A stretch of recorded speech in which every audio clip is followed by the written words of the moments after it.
একটা জিনিস কিন্তু অনেক দুঃখের বিষয়।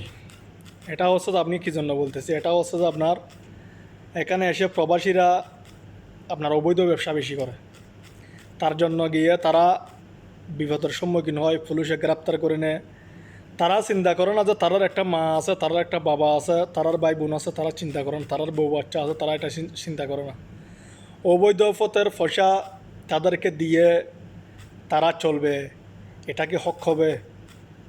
তো আপনার এটা চিন্তা করা উচিত।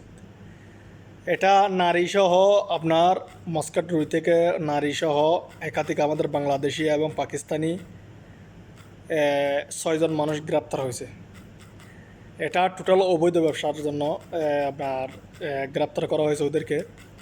তো তার জন্য আমরা সবা হক পথ চলি, আমরা কষ্ট করে পয়সা ইনকাম করি। এগুলা কষ্ট করে পয়সা ইনকাম করবেন, এগুলা তো পয়সাতে আপনার বড় কত থাকবে। আপনার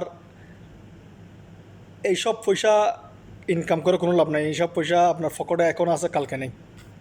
এইসব পয়সার কোনো দাম নাই। তার জন্য এগুলো থেকে সবাই দূরে থাকবেন। সবাই এরকম অবৈধ ব্যবসা থেকে দূরে থাকবেন। রিস্ক নেবেন না, রিস্ক নিয়ে লাভ কি? একটা কথা হচ্ছে যে আপনার জীবনটা ধ্বংস হয়ে যাবে ধরা খেলে। সবার কাছে অনুরোধ রইল, সবাই এগুলো থেকে বিরত থাকেন। গাঁজা, মদ, চদ, অনেকে অনেক রকম ব্যবসা করেন, এগুলো থেকে সবাই দূরে থাকুন। একটু ভালো কিছু করে আপনি ভালো কিছু করে উন্নতি হতে পারেন কিনা দেখেন, আল্লাহ সফলতা করবে। মানুষ দুঃখ কষ্টের দিন যাবে।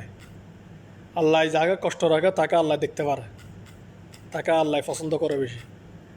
তার জন্য আপনারা সবাই এরকম কেউ কাজ করবেন না যে যাতে আপনাদের সমস্যা হয়, যাতে আপনার ফ্যামিলিটা দুর্বল হয়ে যায়, যাতে আপনার ফ্যামিলির আর্থিক অবস্থা খারাপ হয়ে যায়। আপনার ফ্যামিলি অনেক আশা করে আপনাকে বিদেশ দিছে। তো সবার বোঝার তৌফিক দান করুক এবং সবাই এগুলো থেকে বিরত থাকবেন। সবাই আমার কতগুলো শুনবেন, বুঝবেন, চ্যানেলটিও সাবস্ক্রাইব করে নেবেন। সবাইকে ধন্যবাদ এবং আসসালামু আলাইকুম।